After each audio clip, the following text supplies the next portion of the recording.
Hola queridos amigos, bienvenidos una vez más a mi Story Channel y esperemos que continúe a haber muchísimas más oportunidades de podernos encontrar aquí en este canal que ustedes conmigo hemos ido construyendo y han visto ustedes crecer este canal, pero ya se habrán dado cuenta lo que está sucediendo en YouTube es muy grave.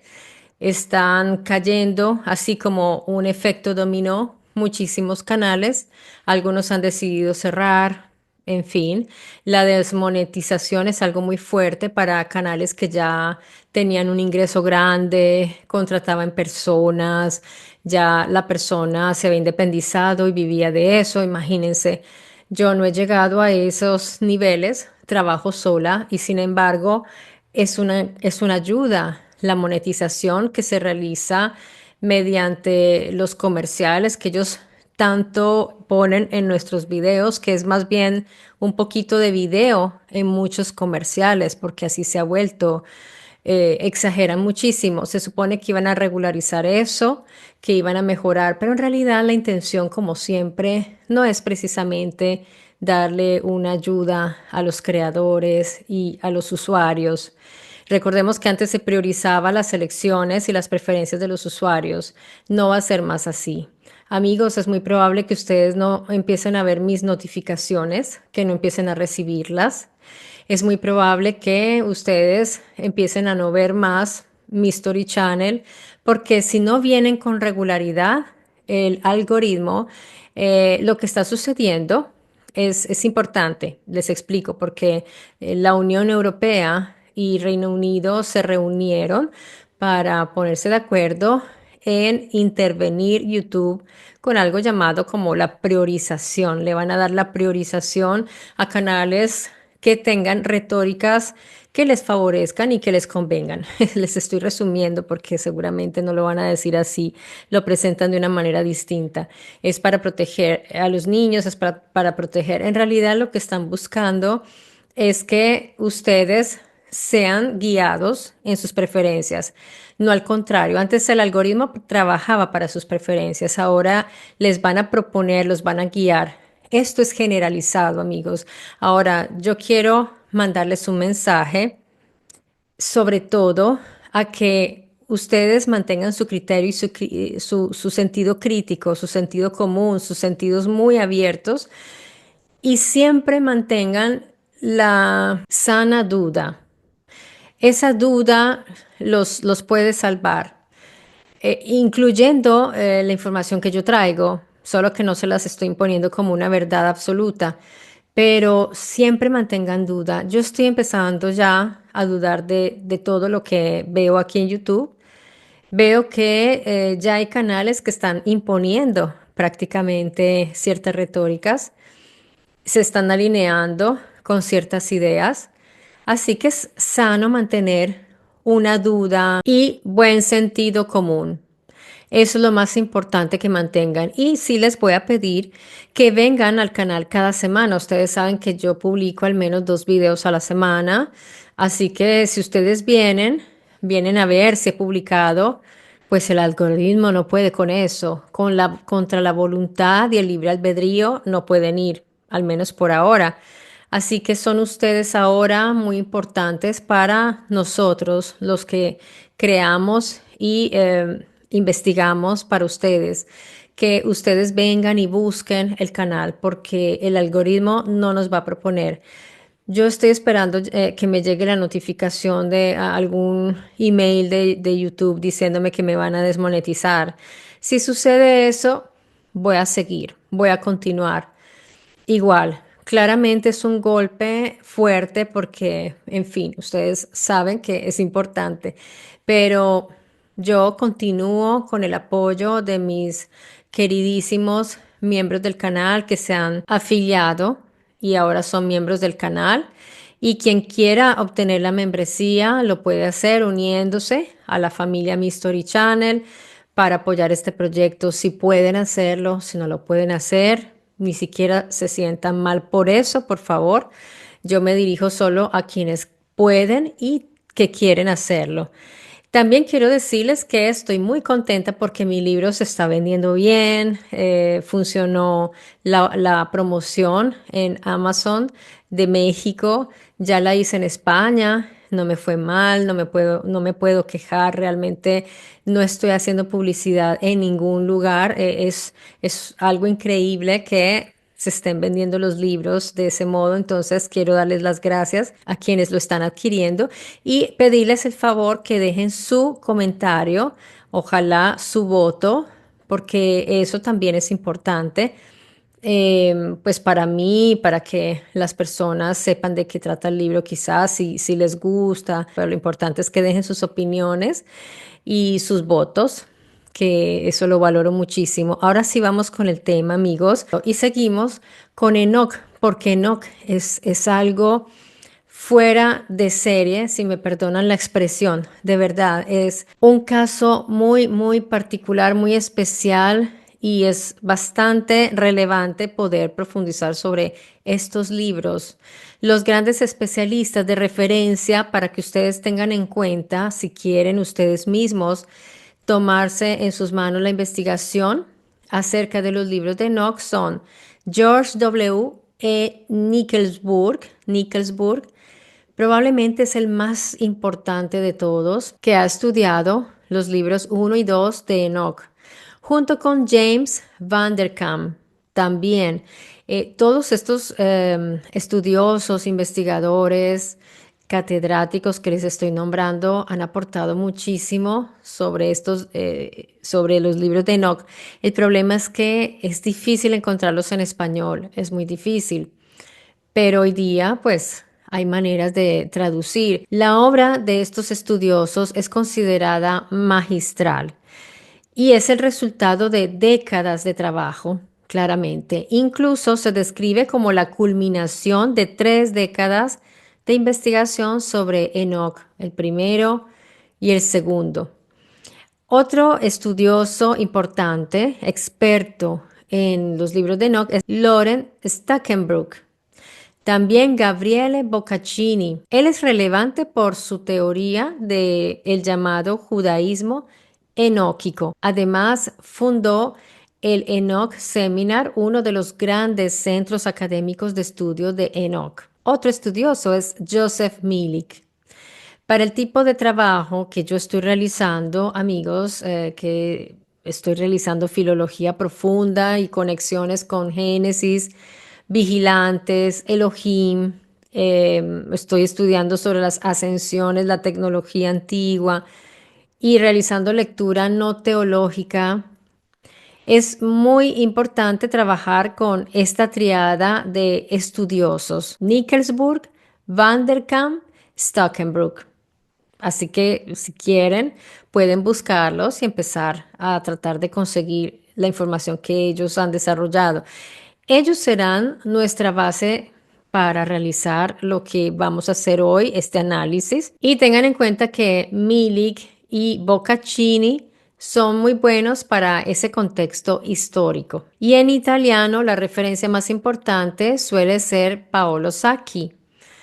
Bien, ahora, antes de entrar en lecturas interpretativas, es mejor reconstruir filológicamente qué libro es realmente el primer libro de Enoch, porque no es solo un libro. En realidad se trata de una biblioteca, podemos decirlo.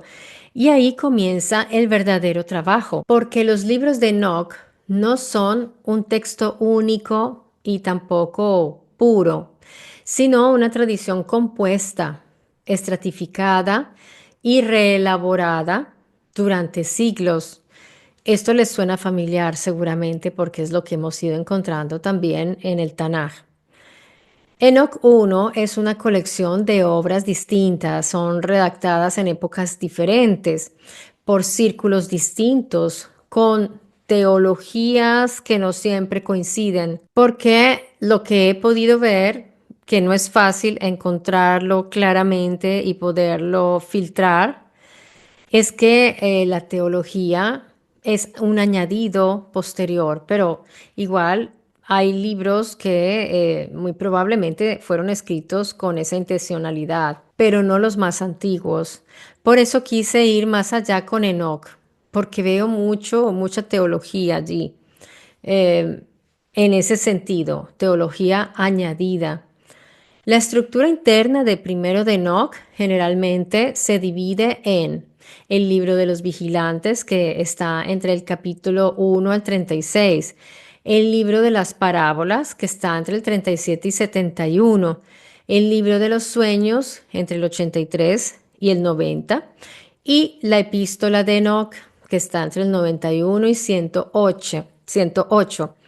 Cada bloque tiene fecha distinta, vocabulario distinto, preocupaciones distintas, objetivos distintos y finalmente lo que los estudiosos ven siempre, que es una teología distinta, cada libro. Eso ya demuestra que es una composición múltiple, así que es complejo.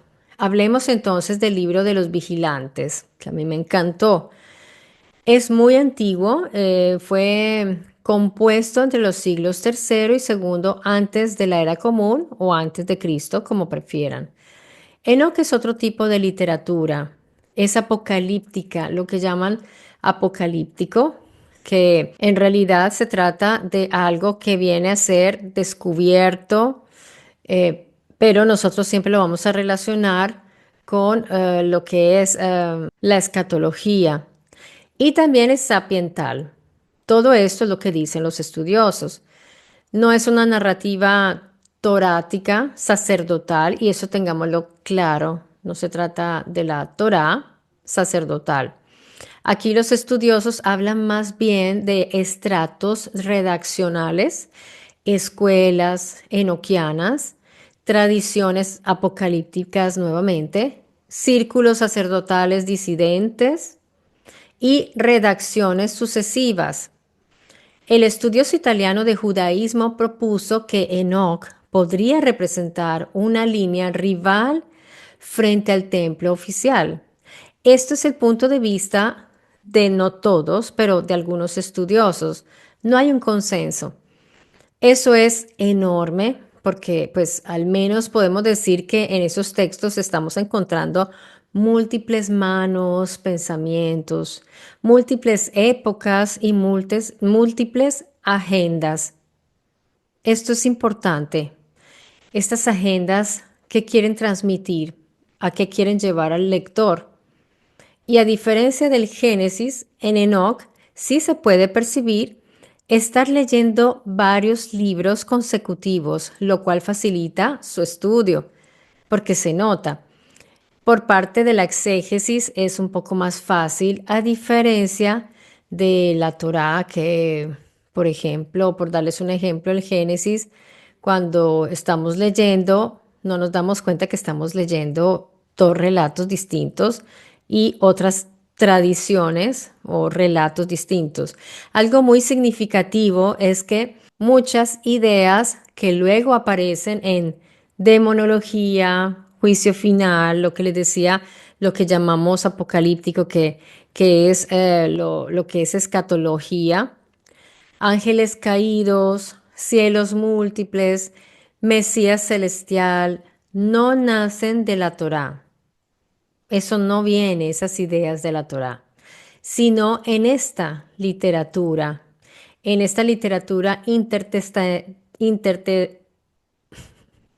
intertestamentaria, como Enoch. Aquí sí encontramos eso y de ahí se desprenden todos estos conceptos. Y aquí podemos detenernos a percibir la tensión que hay allí. Hay una tensión entre Moisés y Enoch, entre estos dos bloques narrativos, porque no hablamos de dos personajes, sino de dos escuelas, de dos distintas, entre la escritura de la Torá y de la enoquiana. Tenemos el libro astronómico, por ejemplo, y ustedes deben saber que ese nombre, el libro astronómico, es una clasificación pues que hicieron los estudiosos de hoy, pero es muy apropiada. En realidad, esta vez sí fueron acertados, a diferencia de algunas llamadas poesías o poesías épicas o, por ejemplo, mitos, en este caso, fueron acertados, ya que es un libro, el libro de las revoluciones de las luminarias del cielo. Ese término luminarias es fascinante, ¿no creen? A mí me encanta. Sin embargo, si alguien hubiera querido darle una visión espiritual a todo esto, pues tiene mucho material para hacerlo. Es es fácil alegorizar con estos relatos. Prácticamente un día deberíamos hacer ese ejercicio. Leemos un libro técnico y lo teologizamos. Miren, me acaba de venir esta idea, hagamos eso. Un día vamos a tomar un libro técnico, tecnológico, algo real, y lo vamos a teologizar. Pues es muy fácil, con un poco de imaginación se puede hacer.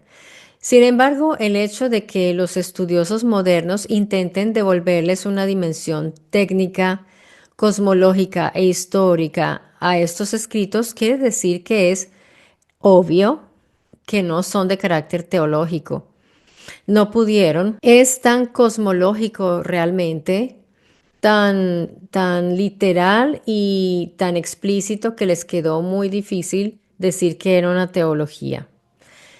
Este libro, estas narraciones obligan a mirar, por ejemplo, calendarios reales, la observación celeste de sistemas de medición, estructura del tiempo. Por ejemplo, los capítulos del 72 al 82 de Enoch son probablemente uno de los segmentos más antiguos y más mal comprendidos de toda la tradición enoquiana, y justamente porque no habla primero de gigantes ni de vigilantes, muchos lo pasan por alto, pero es una joya este libro. Realmente todos son para tenerlos en cuenta y ponerles la lupa para leerlo. Pero filológicamente puede ser el núcleo más antiguo de todo Enoch. Así que esto hay que mirarlo con atención. Eso lo vuelve fundamental. Habla de la estructura ordenada del cosmos, los recursos de las luminarias del cielo, como mencioné antes, eh, que los estudiosos identifican como el sol y pues imagino que las estrellas, los astros. A mí me gusta dejarlo abierto hasta que no estemos al 100% seguros. Yo dejaría abierto esto de las luminarias. Vamos a ir analizando todo esto antes de decir el sol. La luna, las estrellas, todas estas son luminarias para los antiguos, según los estudios. Las estaciones, por ejemplo, los fenómenos estacionales, también se habla de las puertas del cielo. Esto a mí inmediatamente me encendió las alarmas porque dije, vamos a interesarnos en esto. Y ciclos del tiempo. Enoch recibe de Uriel la explicación de cómo funciona el cielo. ¿Mm? No como observador casual, sino como alguien que está allí introducido en un sistema técnico de conocimiento. Uriel le muestra a Enoch por dónde sale el sol y por dónde entra los ciclos lunares, la duración correcta del año, la relación entre estaciones, el calendario verdadero, el error de los hombres, en fin, le da todo un seminario de conocimiento a un hombre terrestre que de esto no sabía nada. Este libro es un libro, un texto de precisión. El punto central es el calendario de 364 días. Y esto es crucial, ya que el texto defiende un año perfecto de 364 días. ¿Por qué? Porque 364 es igual a 52 semanas exactas. Entonces, los estudiosos llegan a la conclusión de que lo hicieron porque eso permite las fiestas fijas, el culto ordenado, una cierta regularidad sacerdotal, porque los ritos están ligados a estos periodos, y perfección matemática. Y esto va en oposición al calendario lunar oficial que había sido usado por otros grupos judíos, por lo cual muchos estudiosos creen que aquí es como una competencia, como una crítica, una oposición directa a ese sacerdocio de Jerusalén, que se crean como dos facciones distintas. Unos están con ese calendario solar y otros están con el calendario lunar. Es como una especie de guerra religiosa, una guerra fría religiosa, según ellos, porque quien controla el calendario, esto es lo que ellos dicen, controla el culto. Esto suena muy lógico. Y quien controla el culto, controla el poder. Esta lectura que proponen los expertos está en línea, por ejemplo, con James Van der Kam. Él está de acuerdo con esto. Y en parte por Paolo Sacchi. Entonces, aquí les voy dando referencias de qué pensaban estos expertos que les mencioné al inicio. Gabriele Boccaccini también está alineado con esta idea de que se forman como dos bandos, el bando del sol, el bando de la luna. Ellos ven una disputa real dentro del judaísmo del segundo templo. Sin embargo, siempre hay alguien que está fuera del coro un poco. Y tenemos al experto George W. Nickelsburg, quien dijo, atención, ojo, no hay que reducir todo a un conflicto de poderes. Wow, esto es interesante porque no se dejó llevar por el coro. Él dijo, no, un momento. No necesariamente es así, porque en realidad en esos textos hay un conocimiento técnico muy importante, astronomía elevada, de alto nivel. Así que no lo reduzcamos a que simplemente se trata de una disputa entre sacerdotes. Que recuerden ustedes amigos que yo les he hablado aquí de qué quiere decir el término sacerdote en cada cultura y es el especialista, el que sabe. Y aquí lo tenemos claramente, los sacerdotes eran los expertos, porque recibían de sujetos como en este caso Uriel, que ya iremos a ver quién es, pues recibían esta información directamente de los expertos, los cosmonautas, porque el texto en este caso expresa una verdadera visión del cosmos. Y como les mencioné, ellos descartan una escritura teológica en este texto, incluso que tiene raíces anteriores a esa disputa de Qumran, que claramente sí había estas enemistades, pero este libro es más antiguo que eso. Así que este estudioso lo vio, lo identificó y dijo, aquí no se trata de eso. Es decir, primero había existido como conocimiento astronómico sagrado este libro y solo después fue usado en conflictos sectarios más bien, porque es probable que unos hayan tomado una posición y los otros. Ya puede ser que se formara esta tradición lunar, que es muy antigua también, pero luego llegan estos y toman el libro literalmente, dicen, no, nosotros nos vamos por esto, pero ya esta diferencia ya existía. Esto cambia mucho, así que Nickelsburg insiste en que el libro astronómico refleja una tradición muy antigua, de sabiduría revelada y orden cósmico, no reducible a una simple propaganda sectaria. Interesante. Él subraya que Enoch recibe conocimiento transmitido por Uriel como parte de una tradición sapiental antigua. El historiador y matemático Otto Neubauer mostró que muchos elementos del libro astronómico reflejan tradiciones astronómicas antiguas serias con paralelos mesopotámicos. Esto apoya la idea de que no es una invención sectaria tardía. esto también lo va a confirmar, sino una herencia intelectual real. Una herencia intelectual real. ¿De quién? De Uriel hacia los humanos, en ese caso. Uriel es una de las figuras más importantes de la literatura enoquiana, pero curiosamente en la Biblia canónica hebrea casi no aparece. Entonces, aquí hay algo interesante.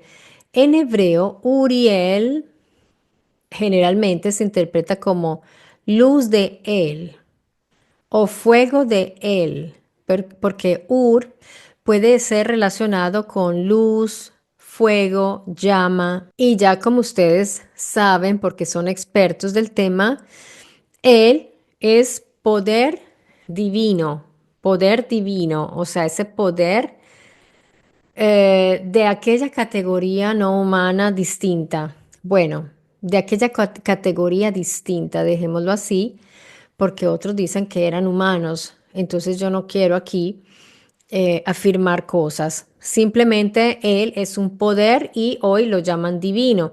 Así que Uriel no es solo un malak, no es simplemente lo que llaman después con esa mala transcripción de malak a ángel. No era simplemente un mensajero Uriel, es también un instructor celeste, el guía técnico, porque es escogido como lo han preparado, lo han entrenado. Es el experto que explica el funcionamiento del cosmos, especialmente en el libro astronómico. Aquí, por ejemplo, en el libro astronómico, capítulos del 72 al 82, Uriel le muestra a Enoch las puertas del cielo, los cursos del sol, como las rutas del sol, los ciclos de la luna, el calendario correcto, el orden de las estrellas y la estructura del tiempo. Es un astrónomo, es un astrofísico seguramente, este Uriel es un experto.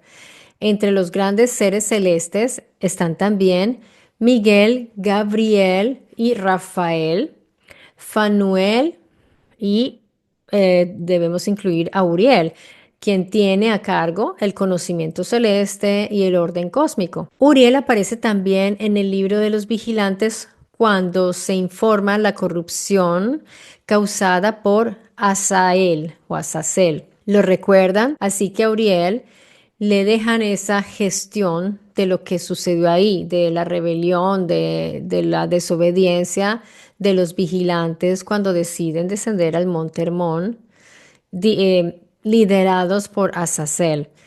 Y Uriel es el que comunica el juicio y tiene que informar respecto al diluvio. Así que, bueno, por ejemplo, en algunos países, Uriel advierte a Noé sobre la destrucción futura.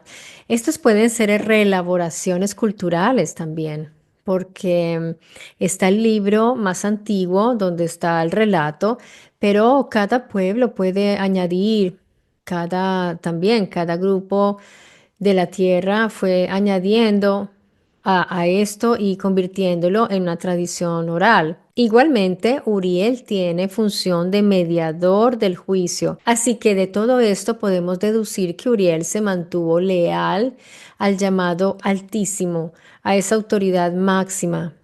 Uriel se mantuvo subordinado a este Señor Altísimo, que en la Biblia encontramos como el Elión. Uriel se mantuvo allí. Los disidentes en este caso, porque en distintas narraciones vemos que hubo disidencias en cada etapa de la civilización, hubo disidencias de ciertas categorías de individuos. En este caso fueron esos 200 vigilantes que se rebelaron. Uriel se mantuvo, él es el oficial, el que va y dice, bueno, ahora los tengo que castigar, tengo que gestionar el castigo, tengo que informar, pero se mantuvo subordinado a ese orden superior del Altísimo. No aparece como rebelde ni como vigilante, entre comillas, caído o descendido. Él no descendió cuando no debía, él se mantuvo obediente, pero sí participa en el juicio contra los transgresores. Digamos que antes de la transgresión o de la desobediencia de los vigilantes, quizás eran amigos, estaban en el mismo rol. Puede ser que estaban en el mismo nivel, pero Asael y Semillasa decidieron ponerse de acuerdo con todos estos vigilantes para bajar, sabiendo que estaban desobedeciendo y que serían castigados. Ellos hacen un pacto y todo. Entonces Uriel es el típico que está de parte del orden, que es inamovible, incorruptible. Entonces es el que también sopla y, en fin, cuando alguien hace algo que no está bien, pues Uriel hace que se cumpla el castigo. Está del lado del orden, no de la transgresión. Entonces, ya identificamos dos grupos aquí, los vigilantes, que son los que descienden y rompen ese orden, y los grandes mediadores celestes como Uriel, Miguel, Gabriel y Rafael. Uriel entonces es un custodio de protocolos celestes. Es una figura importante en esa organización, en esa confederación del cielo. Recordemos que ya hemos ido descubriendo que sobre la tierra hubo varias confederaciones que se mantuvieron en constante tránsito entre la atmósfera terrestre, la superficie de la tierra y el exterior de nuestra atmósfera.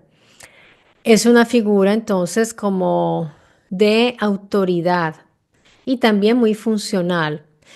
La palabra arcángel no aparece en el Antiguo Testamento hebreo. Ojo, en el Tanaj no aparece ese término arcángel. La palabra en griego es arcángelos y está compuesta por arqué, que es jefe, jefe principal, y ángelos, que es mensajero.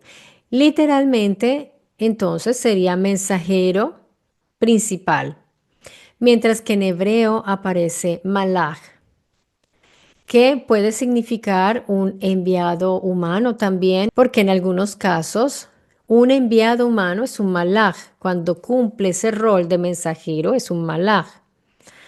Un emisario político también puede ser un malaj o un mensajero divino, otra vez ese divino entre comillas. El término original es mucho más amplio. Por ejemplo, en el Tanaj, Miguel y Gabriel son presentados como grandes príncipes celestes, no con la palabra arcángelos.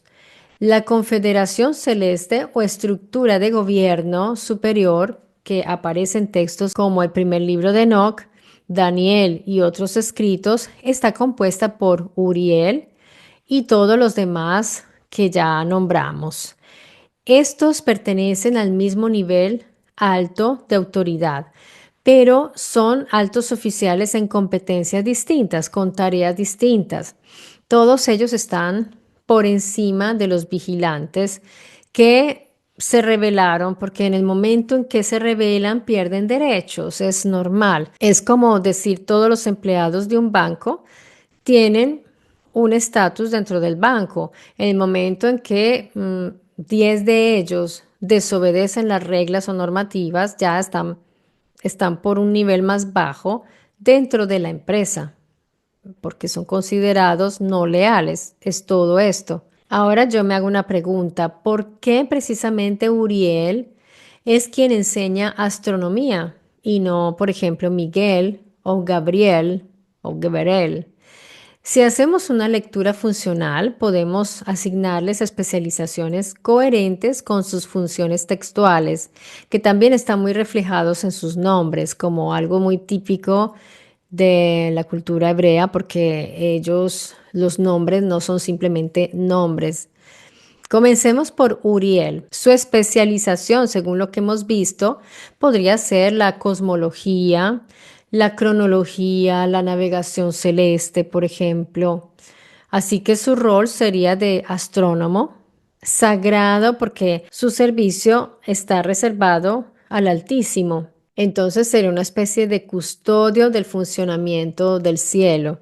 Y aquí entramos en uno de los pasajes más fascinantes del llamado libro astronómico de Enoch. Las puertas del cielo no se describen como una simple metáfora poética. Allí podemos ver que hay puntos de salida y entrada de estas llamadas luminarias. Asimismo, vemos vientos y astros. Son literalmente portales del firmamento. Esto es una figura bellísima, sea lo que signifique, es muy bello porque díganme ustedes si no les produce imágenes, es muy inspirador esto de hablar de portales del firmamento.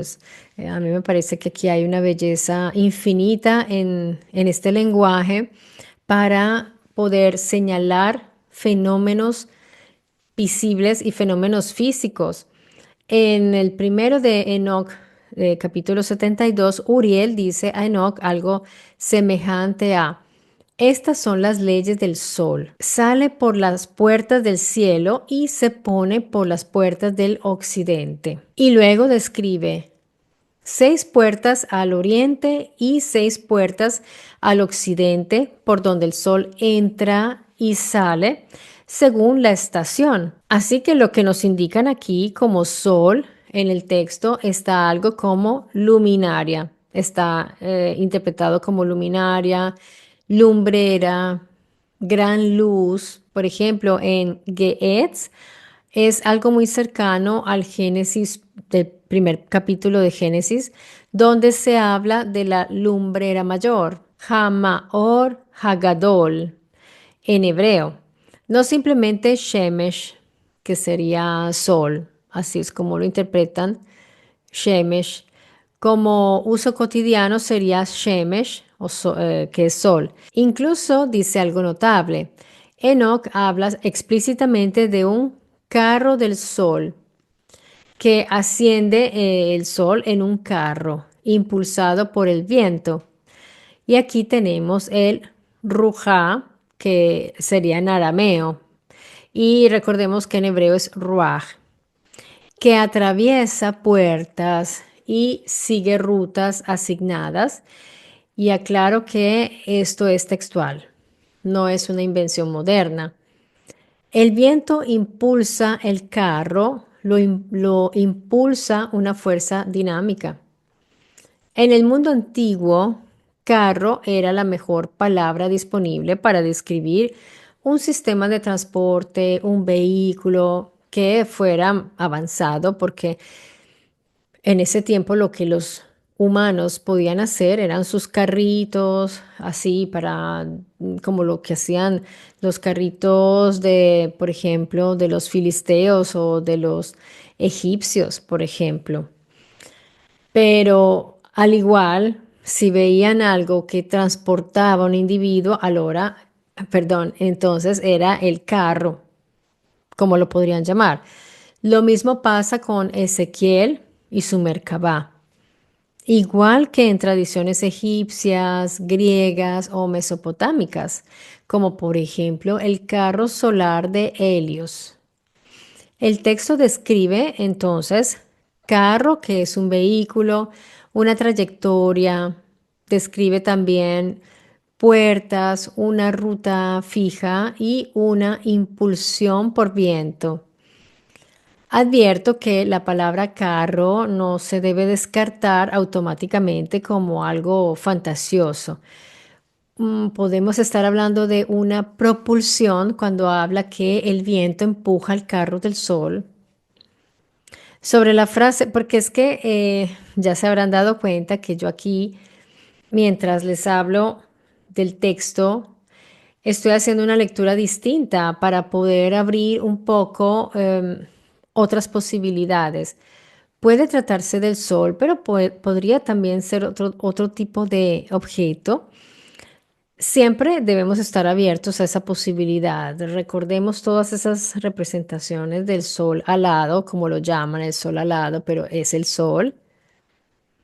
Yo he hecho análisis de algunas imágenes del supuesto sol en los murales egipcios y no me parece que fuera un sol, me parece un objeto circular, seguramente volumétrico. Cuando le hacen el relieve, lo logran casi que sacar del muro para hacer ver que era probablemente esférico o al menos tenía volumen.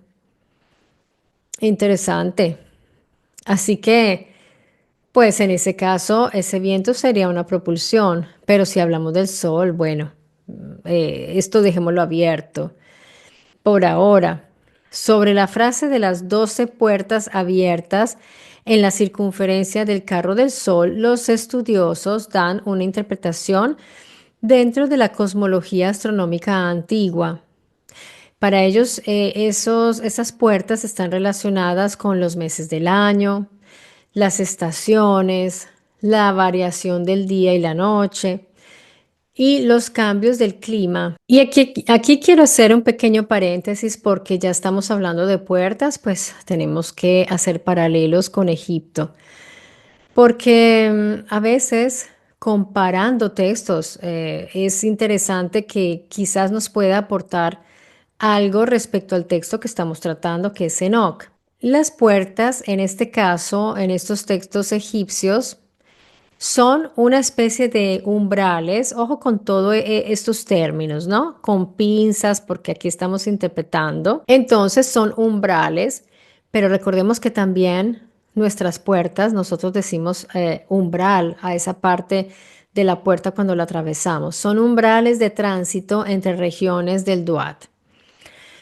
Y el Duat, ¿qué es? Es el dominio oculto, es traducido. Nuevamente entramos a dar nuestras categorías como inframundo, mundo subterráneo, reino nocturno, región de tránsito post-mortem. Esto es como lo leen los estudiosos. Luego le dan todas estas lecturas más bien metafísicas, pero no me deja de parecer interesante todas estas analogías como las puertas y el sol y los viajes de Ra. Estamos hablando de viajes. Y yo siempre les he dicho que las tumbas egipcias están llenas de estrellas por todas partes. Así que pues un estudioso a mí me puede decir que eso es el inframundo y yo le puedo decir que es el espacio. Yo le puedo decir que son las profundidades del espacio. Cuando me hablan de las aguas primordiales y que son las aguas de los océanos, de la profundidad del océano, yo les puedo decir, hablar también de las aguas allá afuera, primordiales, porque hay, y de las profundidades del espacio, de los abismos del espacio, porque es que es ese lenguaje que es bastante, puede ser ambiguo, pero cuando lo vemos allí, en esos murales con las estrellas, vemos a Ra sobre su barca que está viajando, es muy sugestivo y muy sugerente.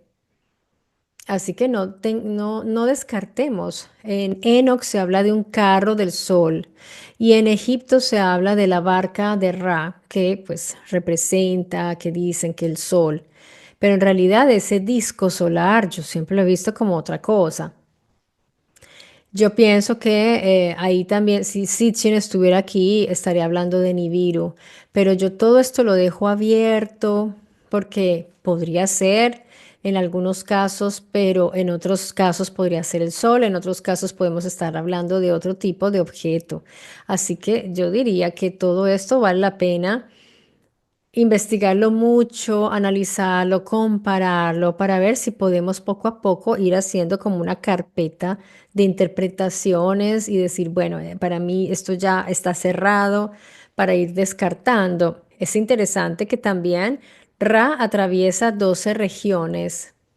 Aquí son 12 regiones, una por cada hora nocturna. Entonces aquí ya nos están conectando con el tiempo como con unas casillas, nos viene inmediatamente la rueda de los horóscopos, todo eso. Pero pueden estar hablando también de regiones cosmológicas Y, por ejemplo, aquí en Egipto también se habla de guardianes. Miren qué interesante, los guardianes.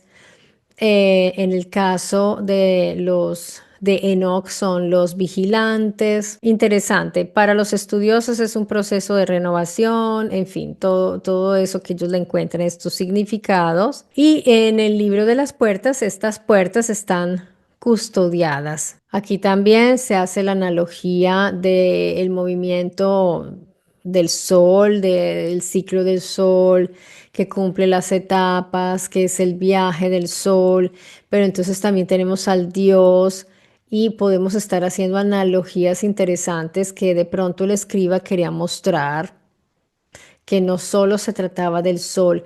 Lo vimos también en la narración respecto a cómo Marduk organiza el cosmos en en los escritos sumerios.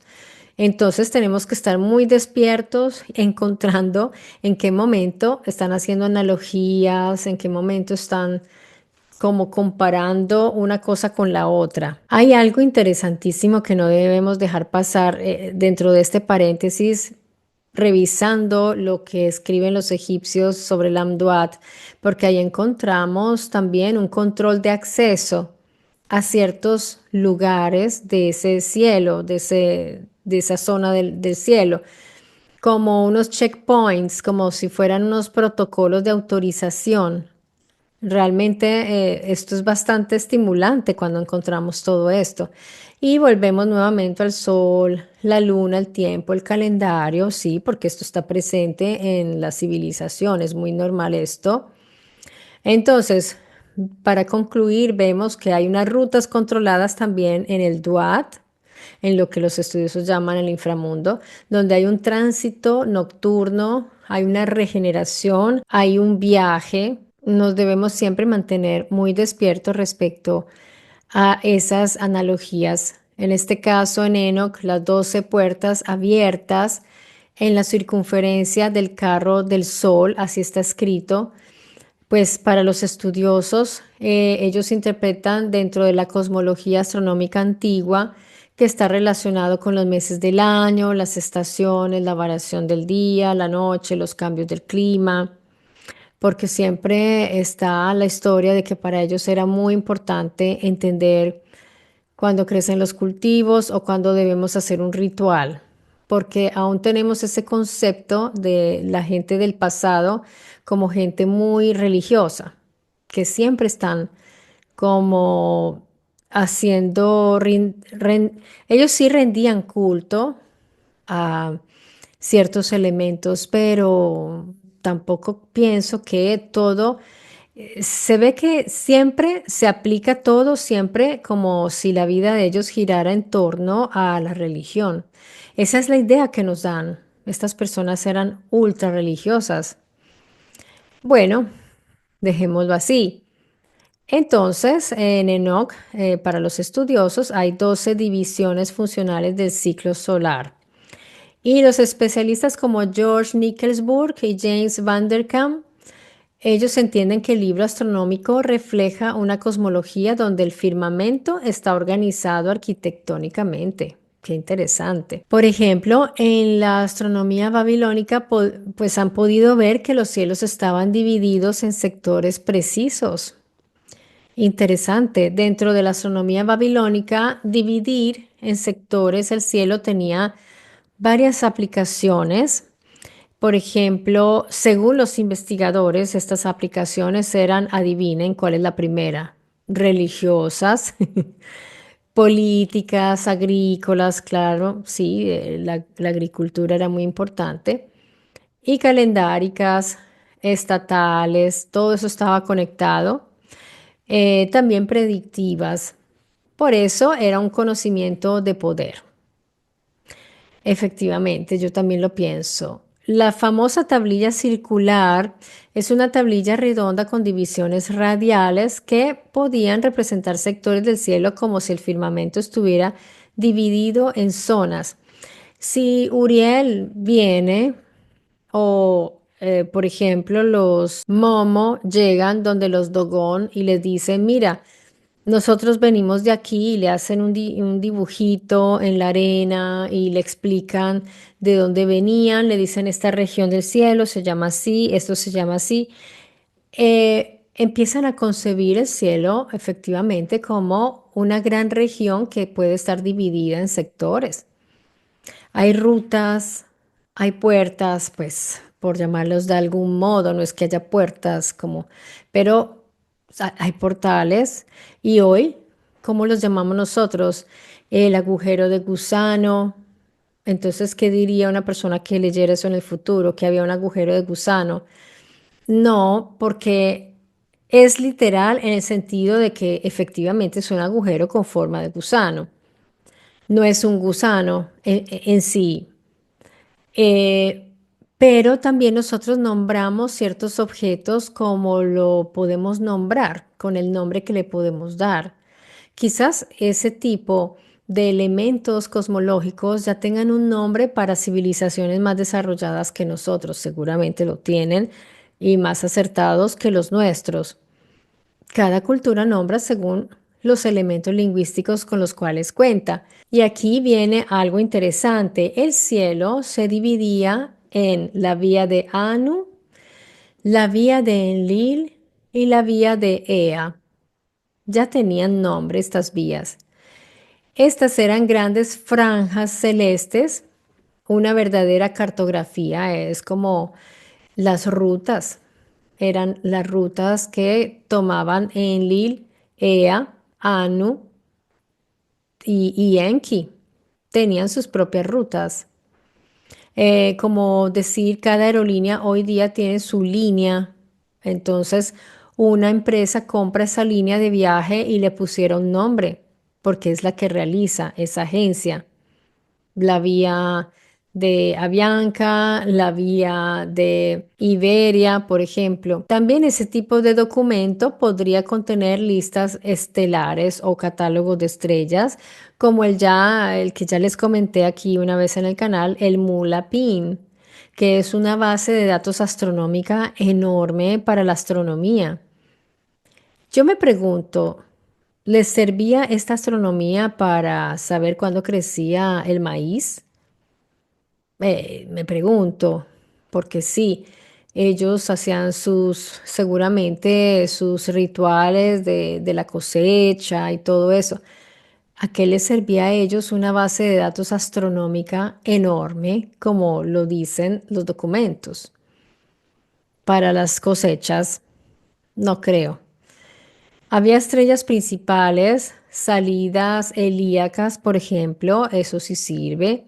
Ciclos solares, equinoccios, duración del día. También el comportamiento planetario. Es un manual técnico, el MULAPIN. Pero los planisferios circulares no se limitan a planos astronómicos. Esto es interesante porque estos planos parecen estar en correspondencia con los planos y zonas terrestres y tiene mucha lógica. De hecho, hemos podido notar que hay lugares de la Tierra que están conectados con mapas, entre comillas, con esas coordenadas que se crearon para quizás guiarse desde aquí, saber posiciones, como lo son las constelaciones. Y en el caso, por ejemplo, del cinturón de Orión, que encontramos correspondencia con las pirámides y otros lugares, muchos, muchos otros lugares donde hay correspondencias que la ciencia nunca acepta y deja así porque pues cómo podemos probar, pero está ahí y las coordenadas y todo están y es clarísimo. Y para mí esa es la muestra de que estas confederaciones tuvieron ese contacto constante, ese va y ven, vía va, como decimos aquí, de cielo, tierra, tierra, cielo y mar, interior de tierra, todo esto conectado con los cielos.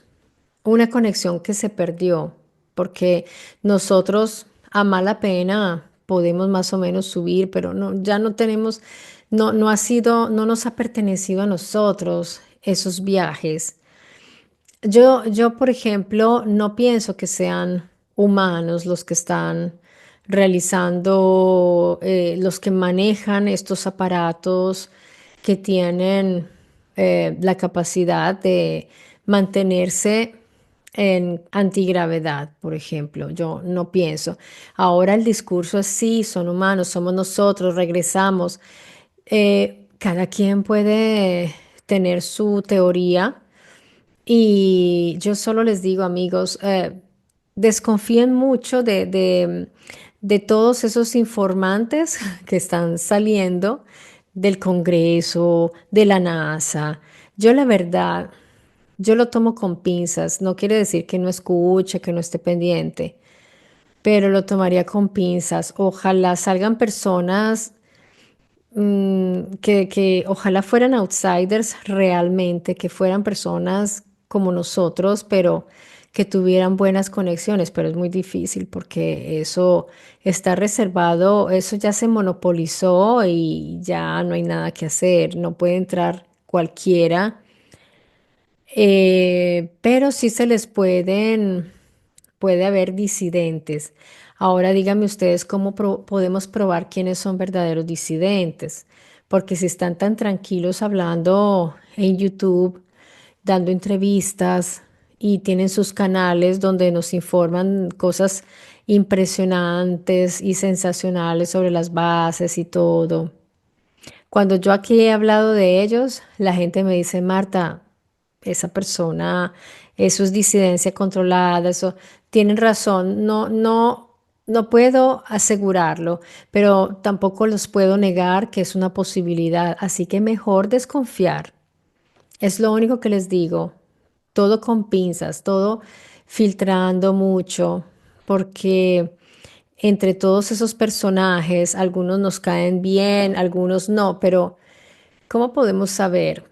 Realmente ahorita hay tantos que están en internet. No sabemos si son las mismas instancias que los mandan para que digan ciertas cosas que quieren que nosotros pensemos que es así. Entonces, mucho cuidado. Yo digo solo, no digo, no es, no, simplemente tengan cuidado y yo también lo tendré. Entonces, vemos que hay correspondencias de estos planos, cielo y tierra. Cada sector del cielo correspondía a regiones, pueblos, a reyes y campañas militares. Dense cuenta la conexión. Anki, Anki, cielo, tierra, sería en sumerio. No debemos perder de vista el hecho de que esa conexión entre la tierra y el cielo se ha ido perdiendo. ¿Y cómo es posible que hoy con tanta tecnología se pierda esa conexión? Pues porque el cielo tiene dueño, ahora tiene dueños, son las agencias. Hoy día ellos han monopolizado los cielos. Cuando digamos que yo me vuelva millonaria, ultramillonaria y digo voy a montar mi propia agencia espacial, ¿ustedes creen que yo simplemente puedo tomar mi nave, mi cohete e irme? No, tendré que tener el permiso de la NASA, de este, del otro, del gobierno, de... Eso no es así nomás. Ellos no van a permitir que cualquiera vaya y si eso sucede, pues quién sabe qué pueda suceder. Y si esa persona regresara con noticias raras, o la desaparecen, o la autoeliminan, o simplemente la ridiculizan y la persona termina volviéndose loca. Yo diría que meterse con los poderes es cosa seria y ya lo hemos podido comprobar. Ahora, entonces, la astronomía le pertenece a esas agencias gubernamentales y privadas, pero subordinadas a los gobiernos de todas formas.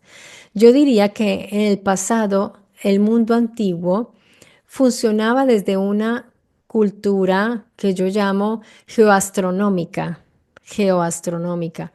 porque era global y estaba conectado con el cielo. Y luego ese orden del cosmos va legitimando lo que es la religión, la estructura religiosa. Así que se vuelve muy difícil tener acceso a lo que hay allá afuera. Ya de por sí es difícil. Imagínense ahora que tiene dueños. Y les voy a decir algo, amigos. Y esto es mi pensamiento personal, así que lo pueden desechar si quieren. No tienen por qué aceptarlo si no están de acuerdo. Pero yo por ahora, puede ser que después cambie de idea si se descubre alguna cosa y me convenzo de lo contrario. Yo pienso que realmente, y muchos piensan como yo, que detrás de estos aparentes gobiernos, sí hay un gobierno mundial. Yo pienso que los vigilantes no se han ido del todo, no se han ido todos. Y veo que puede ser. Puede ser que lo de las hibridaciones, eso tenga validez, como lo que estudiaba Jacobs, el doctor David Jacobs, que después se retiró porque fue un estudio muy pesado y lo que fue encontrando, pues lo afectó bastante y también hubo un escándalo muy fuerte de una persona a la cual él hipnotizaba y eso es un tema muy delicado y yo quiero traerles un caso real actual. Está sucediendo ahora con Corrado Malanga y quiero traerles ese caso, pero ya dentro de 2 días me voy de viaje. No creo que alcance a desarrollarlo, estoy segura que no lo voy a poder hacer. Mi hijo llega mañana del Japón, así que no voy a aprender este computador. Mañana estaré dedicada a él y luego al viaje. De modo que será a mi regreso que quiero, díganme ustedes si les interesa enterarse porque hay una polémica fuertísima aquí en Italia y obviamente lo voy a tratar del modo más respetuoso posible, pero me parece que es un tema muy delicado y me enteré ayer de esa situación por el mismo Malanga que lo expuso en su canal. Lo de la ufología, todo lo que él une, porque él reúne ufología con demonología, con ¿cómo se llaman? Los arcontología, con espiritismo, con pirámides, él mezcla bastantes temas, pero pues eso cada estudioso ve cómo lo puede gestionar, eso es totalmente respetable si lo quiere hacer. El problema es cuando ya envuelve casos con personas y cuando ya hay problemas serios realmente y empieza a afectar personas.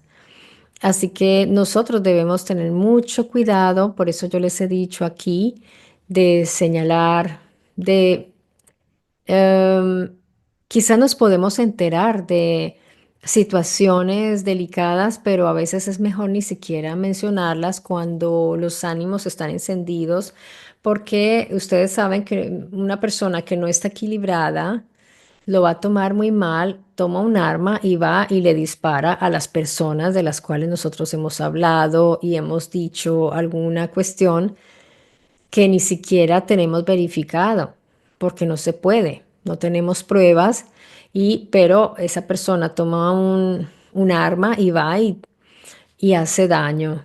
Así que mucho cuidado con señalar ciertas etnias o ciertos grupos o personas.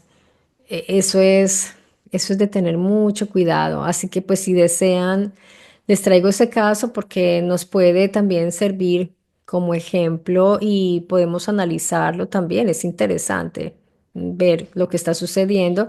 Y hay un caso análogo, perdón, del caso Malanga, pero sucedió con el doctor Jacobs precisamente. Bien, amigos, mi gato está aruñando la puerta, así que le voy a abrir. Así que en este momento solo me queda mandarles un gran abrazo. Nos vemos pronto en Mystery Channel y cuídense mucho.